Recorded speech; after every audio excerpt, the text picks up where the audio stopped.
साथियों नमस्कार, स्वागत है आपका फीएल स्टडी मंत्रा डी चैनल पे। साथियों यूपी ट्रिपल एस सी में अब देखो नियुक्ति पत्र वितरण का कार्यक्रम आपको 20 जनवरी को देखने को मिल सकता है। अगर उसके तुम्हारे मंदिर उद्घाटन के चक्कर में अगर 1-2 दिन डिले किया तो अलग बात है, अदरवाइज़ 20 तारीख को देखने को मिलेगा। दूसरा साथियों, बहुत सारे साथियों की डिमांड है। देखो हुआ क्या है, इसमें कट ऑफ अनएक्सपेक्टेड थी, इतनी ज़्यादा कट ऑफ चली गई, इसका कोई जवाब नहीं है। बहुत सारे लोगों को झटका लगा है और बहुत सारे लोग ऐसे भी हैं कि जिनके पॉइंट 25 पॉइंट 50 नंबर कम है और वो आस है उनको कि हमारा अगर वेटिंग लिस्ट आएगी तो इसका हो जाएगा। और ये बात हकीकत है, अगर वेटिंग लिस्ट आती है तो उनका सिलेक्शन तो ज़रूर हो जाएगा जो बहुत कम मामूली अंतर से बाहर है। जैसे मान लो कोई पॉइंट 25 से बाहर है या पॉइंट 50 से बाहर है, उसके चांस सबसे ज़्यादा होने वाले हैं अगर वेटिंग लिस्ट आती है। अब देखो वेटिंग लिस्ट अब किसके पाले में है, देखो क्या होता क्या है, मैं सब चीज़ प्रोसेस बताता हूँ आपको। जो आयोग है यूपी ट्रिपल एस सी, वो सिर्फ एग्ज़ाम कराता है और एग्ज़ाम के बाद में साथियों होता क्या है, ठीक है साथियों, परीक्षा कराता है।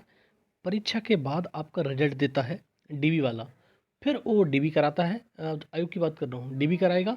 डीबी के बाद आपका जो फाइनल रिजल्ट होगा, फाइनल जो रिजल्ट है वो आयोग देता है। उसके बाद जो लिस्ट होती है, जो पीडीएफ बनती है जिसमें रोल नंबर वगैरह होते हैं, वो लिस्ट को संबंधित विभाग को प्रेषित कर देता है, भेज देता है। उसके बाद जो जितनी भी ज्वाइनिंग वगैरह प्रक्रिया है वो विभाग की जिम्मेदारी है और विभाग कराता है। अब देखो, अब आपकी जो ज्वाइनिंग है, जैसे कहाँ होनी है, कहाँ पोस्टिंग होगी आपकी, कहाँ नहीं होगी, अब ये जो लेखपाल की लिस्ट है आपके संबंधित विभाग में पहुंच चुकी है, राजस्व विभाग में। तो राजस्व विभाग वाले ही अपने तरीके से इस ज्वाइनिंग को डालेंगे, मतलब कहीं भी आपको पोस्टिंग देंगे, कहीं भी दें, किसी भी ज़िले में दें। और इसमें ये चीज़ सार्वजनिक प्रक्रिया नहीं होती है कि कहाँ आपको जॉइनिंग दी जाएगी, कहाँ जॉइनिंग नहीं दी जाएगी।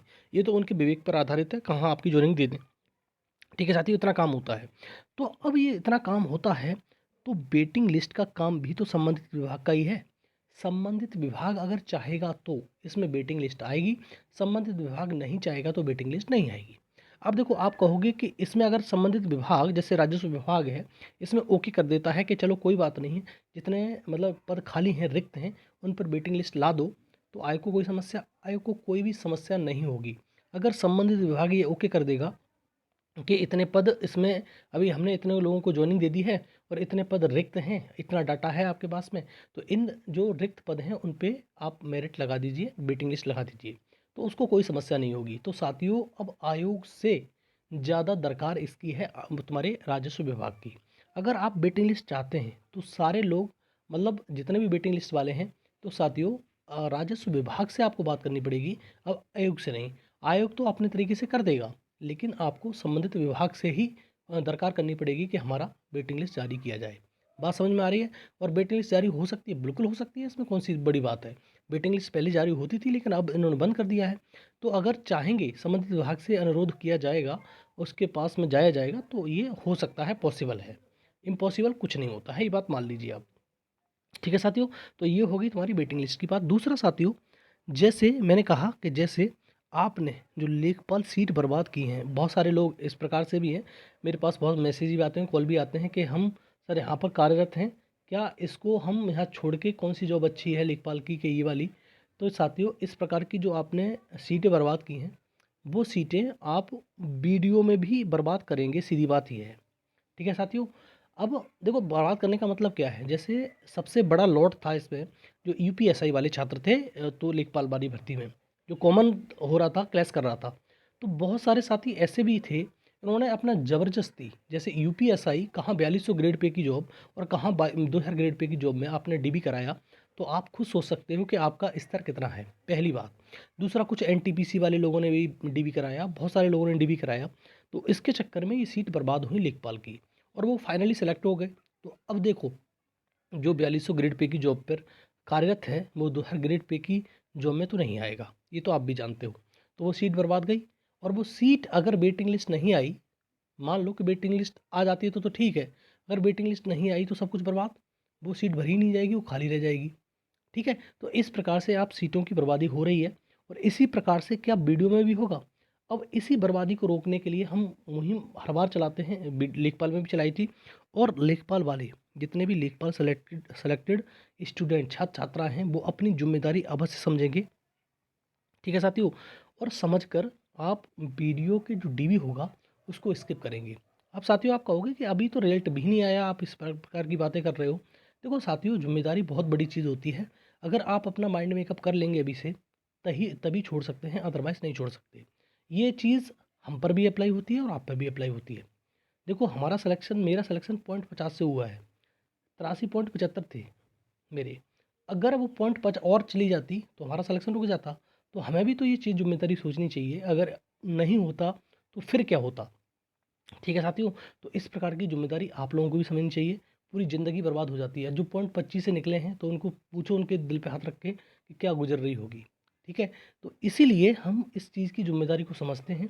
और मैंने शुरुआत से ही कह रहा हूँ कि मैं इसका वीडियो वाले का नहीं कराऊँगा, क्योंकि चाहे कितनी भी अच्छी जॉब क्यों ना हो कोई भी, क्योंकि एक जॉब मिलना, दूसरे व्यक्ति को सीट छोड़ना बहुत बड़ी बात होती है। और मैं कह रहा हूँ इस चीज़ के लिए आप भी समझें। और वीडियो वाले ही कॉमन है लेखपाल में, लेखपाल वाले कॉमन है वीडियो में, सॉरी ये वाला मैं कहना चाह रहा हूँ कि जो वीडियो भर्ती है उसमें लेखपाल वाले बहुत सारे लोग कॉमन हैं। तो आप जो कॉमन लोग हैं वो कृपया करके अपना जनहित में, समाज हित में, मानव हित में इस चीज़ को करें, और ज़रूर से ज़रूर करें जिससे उनका भला हो। अदरवाइज़ वही होगा जो लेखपाल में हुआ है वही वीडियो में होगा। ठीक है साथियों, एक समझदारी वाली बात है, जो आप समझ सकते हो, इस बात को कर सकते हो। दूसरा साथियों, मुख्य सेविका का जो रिजल्ट है, जो मुख्य सेविका भर्ती है उसका डीबी का रिजल्ट आएगा कि नहीं आएगा, क्या होगा इसमें? तो साथियों इसका रिजल्ट अभी नहीं आएगा। रीज़न है उसका कोर्ट केस। कोर्ट केस 18 जनवरी को लग रहा है। अगर 18 जनवरी को कुछ इसमें देखने को मिलता है, कुछ होता है, तभी आपका डीबी का रिजल्ट जारी हो सकता है, वो भी फरवरी में। ठीक है? क्योंकि अभी इसकी रिवाइज़्ड आंसर की आनी है, और रिवाइज़्ड आंसर की आने में अब आयोग इतना समय क्यों लेता है? रिवाइज़्ड आंसर की बनाने में आयोग महीनों-महीनों, 2-2 3-3 महीने लगा देता है। अब देखो इसमें क्या होता है, आयोग ये नहीं चाहता कि बाद में कोई कोर्ट चला जाए और ये भर्ती फँस जाए। इसलिए आयोग बहुत सोच समझकर इन चीज़ों को करता है, लेकिन समय ज़्यादा है, हम ये बात मानते हैं। आयोग को ये कर देना चाहिए, क्योंकि मुख्य सेविका के केस में भी इसकी रिवाइज़्ड आंसर की आना बाकी है। रिवाइज़्ड आंसर की नहीं आई, तो डीबी का रिजल्ट छोड़ ही दो। तो पहले रिवाइज़्ड आंसर की आनी चाहिए। इस पे तो कोई वो नहीं है, बाध्यता नहीं है कि इसको रिवाइज़्ड आंसर की नहीं आ सकती, आयोग जारी ही नहीं कर रहा है जानबूझकर। लेकिन इसका डीबी का रिजल्ट कोर्ट ने मना कर दिया है, इसलिए भर्ती पे काम रुक गया है।